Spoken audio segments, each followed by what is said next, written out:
Wow, super గా dance చేసావు తెలుసా, చాలా బాగుంది.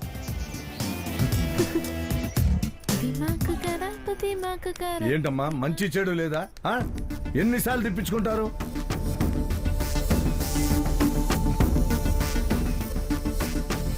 నానా, ఎవరు వీళ్ళంతా? వీళ్ళు మనవాళ్ళేనమ్మా. అవన్నీ నీకెందుకు, నువ్వు లోపలికి వెళ్ళు. అది కాదు. అప్పును నిప్పును దాచొద్దు శివయ్య, కాల్చేస్తుంది, ఆఖరికి నీకు బూడిద మిగులుతుంది. ఎక్కడి నుంచి తీరస్తారమ్మా? వర్షాలు లేవు, ఏమీ లేవు. చూడమ్మా, మీరు వ్యవసాయం చేసుకుందామని అడిగితే డబ్బులు ఇచ్చాం.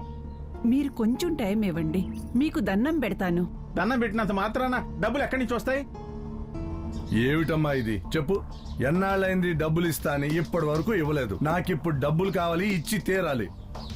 మీరు ఇవ్వబోయేది లేదు, మేము తీసుకోబోయేది లేదు. మీరు ఎలా ఇస్తారు చెప్పండి? మేమంతా వట్టి చేతులతో పోవాలా? ఏదో ఒకటి ఇవ్వందే, ఇక్కడి నుంచి కదలం. మీ అప్పు ఎంత? ఏ, నువ్వు తీరుస్తావా? ఎక్కువ మాట్లాడుకు. నీకెంత? 5 లక్షలు, 3 లక్షలు. నాకు 2 లక్షలు.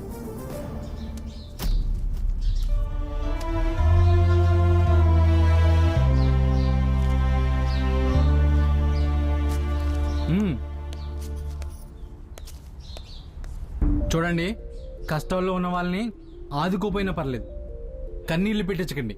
డబ్బు కన్నా కన్నీళ్లు విలువైనవి. వెళ్ళండి. దేవుళ్ళ వచ్చావు. కాదు కాదు, నువ్వే దేవుడివి. నేను మనిషినేనండి, దేవుణ్ణేం కాదు.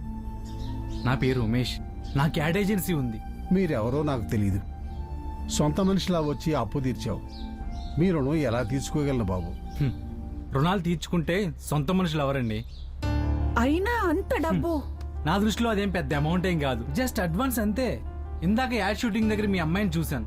తన వాయిస్, డాన్స్ స్టైల్ ఎక్స్ట్రాడినరీగా ఉన్నాయి. Next month top model selections లో మీ అమ్మాయే విన్నర్ అవుతుంది. ₹1 కోటి ప్రైజ్ మనీ, కారు, బంగళా, అంతే. మీ లైఫ్ చేంజ్. మాకేమీ అర్థం కాలేదు. నాకు అర్థమైంది నానా. This is my visiting card. మీరు ఏ రోజు ఏ టైంలో వచ్చినా యువర్ వెల్కమ్. బాబు, మీరు పట్నం వాళ్ళు, మేం పల్లెటూరు వాళ్ళం. ఈ కార్లు, బంగళాలు ఆశించే వాళ్ళం కాదు. అయినా ఈ షూటింగులు అవి మాకెందుకు బాబు, మీలా చదువుకున్న వాళ్ళకి గాని. చూడండి, ఈ రోజుల్లో యాడ్స్ చేయడం అంటే అందరికీ ఫ్యాషనే. మీ అమ్మాయిలో మంచి ఫ్యూచర్ కనిపిస్తుంది.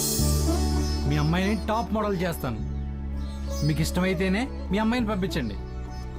ఏదో డబ్బిచ్చాను కదా అని పంపించాల్సిన అవసరం లేదు. చూడండి, మా నాన్న ఈ కష్టాల ఊబి నుంచి ఎలాగైనా బయటపడాలి. పైగా నాకు కూడా మీరు చెప్పింది చేయాలనుంది. నేను ఎలాగైనా మా అమ్మ నాన్న నొప్పించి తప్పకుండా వస్తాను. Thank you. మీరు ధైర్యంగా ఉండండి. మీ అమ్మాయి చెప్పినట్టు మీ కష్టాలన్నీ పటాపంచలైపోతాయి. ఓకే,